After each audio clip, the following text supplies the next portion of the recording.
What's up everyone, Filmoments here. In this video, I'll show you how to delete all your videos on YouTube. If you're new to this channel, please subscribe or click the follow button to be updated with our latest upload.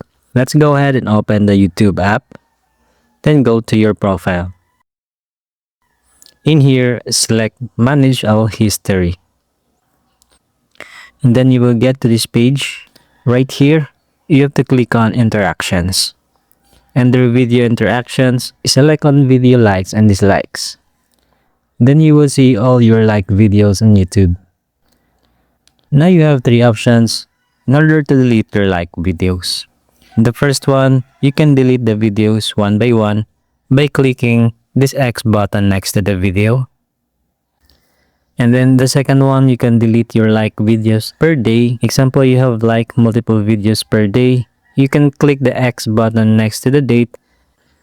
That will delete all your videos on that date. And the third one, you can delete all your videos at once. Now to do it, go to the three lines icon. Then click on Delete All. Now please take note that this will erase all your videos from all time. So that's how you delete your videos on YouTube. For more how-to tutorials, please subscribe or click our other videos to keep on watching.